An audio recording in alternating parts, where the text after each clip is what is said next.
Supposedly, most documentary film crews use these G3s to record audio from their subjects. We've rewired them to play a little bit of Franco music.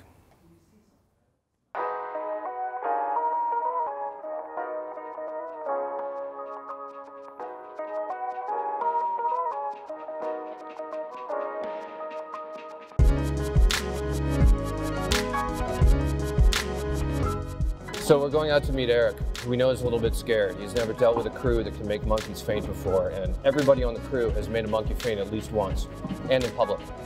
So we're gonna go out there, we're gonna take Erik by the throat, we're gonna show him exactly what we do, while he shows us the magic that is Erik Almas.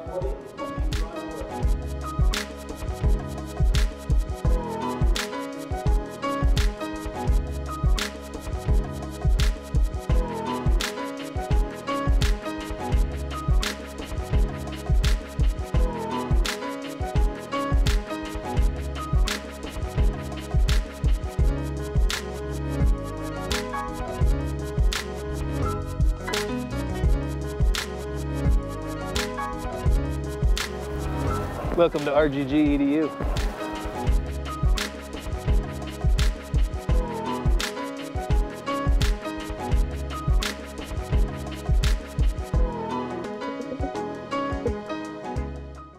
We have traveled to San Francisco. We've packed up a ton of people and a ton of equipment to work with Erik to go to some of the most amazing locations that he's found and he's scouted over the last few years. Over the next 10 days, we're going to be following Erik on 4 different photo shoots to see his thought process, see how he deals with models, see how he builds his landscapes, and to really get into his mind on the entire process of how he creates his images. Day number 2, we actually met in Erik's studio for a little bit. We first grabbed a cup of coffee and sat down and reviewed the script. And then we were able to get into it. We were up on Erik's 3rd floor, very stark and white with great pictures, and we just kind of went through the entire first day's worth of production. I'm a photographer drawn to big moments and big spaces and apply that in a quiet manner. So we're in Erik Almas' studio. We're getting ready to shoot a couple scenes for his intro segments. We've got the Kessler Cine drive set up here with the C100, and we're going to do a series of clips that we can then composite later. We can do repeatable moves with this Cine drive unit, so we're going to run it once with all the camera operators as well as Erik staged in this scene, and we're being very meticulous about how we place everybody so that they're in separate parts of the frame, because then we can repeat that shot with no one in the scene, and then in the edit we can very easily mask around each person and bring them in one at a time in a really cool edit. Two of the backplates for this shoot are in Bishop, California, which is about 8 hours east of San Francisco. Bishop is this place that Erik had picked out. He's been wanting to photograph it for quite some time, and the sun was just dropping in the west and it was kind of raking across. And he did it in a couple of different ways, where he had his camera there and he shot for the light raking across the mountains when it was really nice. And as it dropped a little bit lower, it came nicer into the trees, so he grabbed that.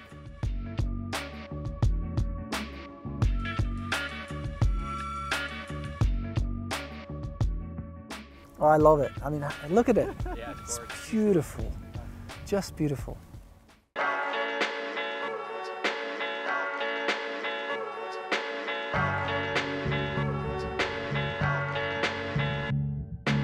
Yesterday we woke up at around 3:30 to be out on location at 5. We were up on the bluffs looking west into the Sierra Nevadas. Huge vista, and as that sun just started to come up, pushing up into the sky and then pushing that soft light down, we were ready. We were able to capture Erik making his magic, and it was a great morning. As a European, we've always been fascinated with the American West and the cowboys and that story. So I put a guy there in this big Western landscape, but it's really me. It's me looking out, wondering where to go and what lies ahead for me.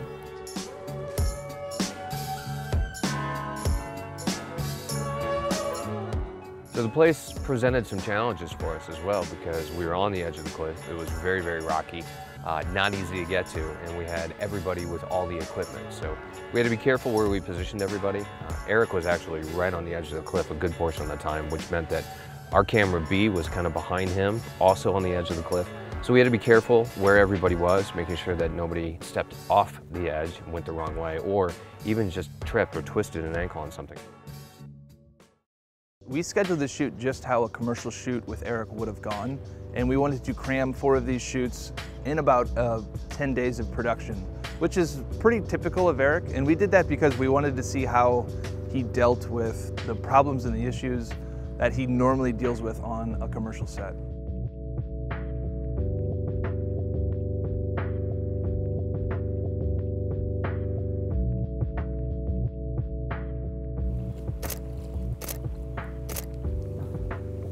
Lovely, okay, beautiful. We're currently doing a backup. We're using these newer rugged ATC drives from G Technologies. They're both 1 terabyte, they're both Thunderbolt. So this is the actual drive that always stays inside this case. It's somewhat shockproof, but just in case a bag does get dumped in the water, you do drop it, there is an added layer of protection. It's important when you're putting this much time and effort into a production that you protect your most important asset on set. So at the end of the day, we have 3 copies that go with 3 different people in 3 different cars. So no matter what, we have copies and everything is backed up. I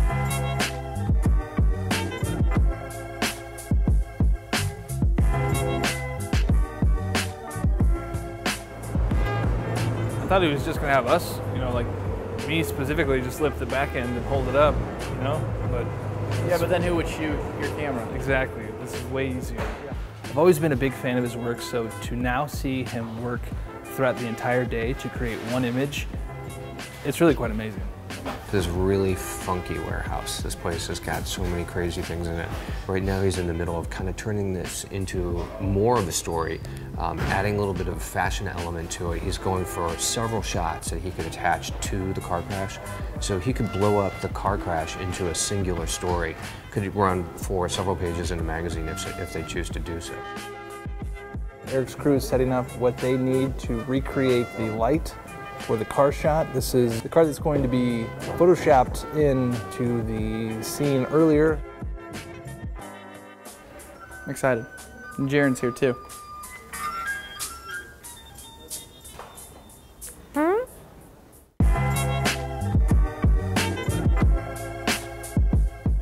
We brought pieces from the forest itself to help his blending elements. Erik built an entire background, so it was really interesting for me to see his creative process and also the technical side of what he needs to do to achieve the easiest elements for post-production.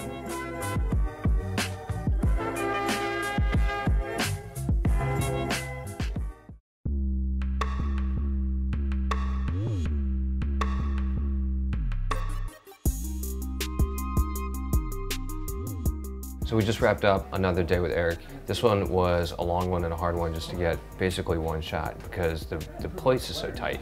We've got, I think, 21, 22 people in a really small space, and we have been doing this dance all day around each other. It's kind of nuts. So we were literally trying to move around each other. Everybody has equipment. I mean, we have 5 cameras ourselves, and then his whole crew and all their lights and hair and makeup and wardrobe. One of the things that was particularly tough for us today was staying out of each other's eye lines. Camera shots.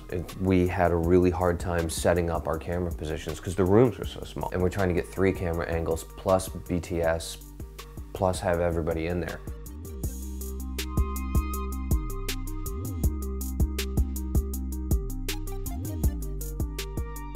Just let it try a few where you lean over more, and let's see if we could do something this way. Beautiful. I like this.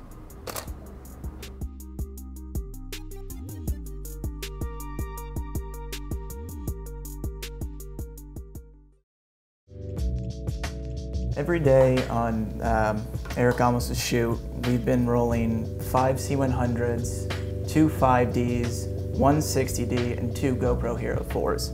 So by the end of the day, we just have a massive amount of media that needs to be backed up. We really like using these G Studio 6 terabyte drives. They go in RAID 0, which is really great for us because it's incredibly fast, Basically, we have 2 drives in here and it's writing to both of them at the same time. We like that because it's the quickest way to offload all of our media so we can start formatting cards and shoot the next day.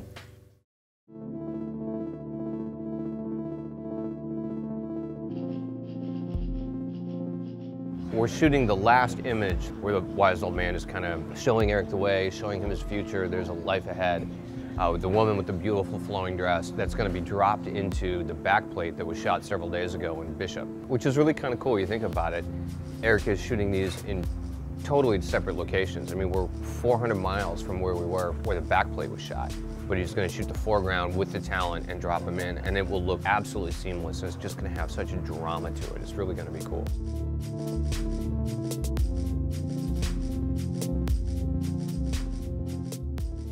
Kim looks back over her shoulder, exactly, and you just be stoic and you ride that thing. That's right. I love it. Yes. 1, 2, and woo! Nice. This image in particular is going to be super striking. I just can't wait to see the final result. Better, way better. Yeah, boom, cut. I think the most challenging aspect of this shoot is the long hours. We have a crew of 8 people, we have 6 cameras, and we have about 18-hour days every day. I'm camera C on the shoot with Erik Almas here in San Francisco. Primarily what I'll be doing is trying to make sure that... Oh, hey, were you filming? No. So this is Gary. You guys filming? No. Are you guys filming? Are you guys rolling? You should probably film. I'm camera C, so I'm typically on the 70 to 200, and I'm kind of staying for close-ups, a lot of cutaways, reaction shots. I am the B cam operator on this shoot. Basically, I'm covering medium close-ups of Erik to cut from the A cam, which is Gary, who is generally pretty wide. From time to time, I run a few trailer shots, which are just more cinematic shots that we can throw into the trailer, really capturing Erik's lighting setups, using his light that he already set for our video. Pretty much every day I have to be awake before everyone else, be ready with a camera, and that also means I'm the last one to pack up because I'm shooting the rest of the crew packing up. My responsibilities also include getting the Cine drive going, getting time lapses in some of the scenic areas that we have to go to, getting shots with the Ronin, fly-through shots, and I also have to go around and do interviews with the crew. All the call sheets say that I'm the director and in charge of script, which sounds cool, but I have been a coat rack, I've been a gopher, I've been a note taker. I kind of do everything, but mostly my job is to direct and make sure that we're getting all the info that we need out of Erik. I'm constantly cruising around with a slate in my hand, just making sure that I change the scene so that all the cameras know what scene and what take they're on. It makes it a lot easier for us in post-production, obviously. It's always fascinating to watch somebody else's process, particularly a guy like Erik Almas, whose talent is kind of insane.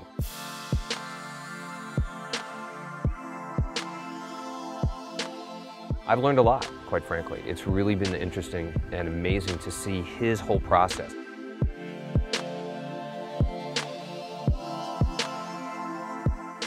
It's been an amazing 2 weeks, and I am so excited to start putting this documentary about Erik Almas together. We've really had an amazing time going all over Northern California to some pretty special locations to capture some images that are really unique. I think that this tutorial is going to give people an amazing insight to the mind and the workflow of Erik Almas.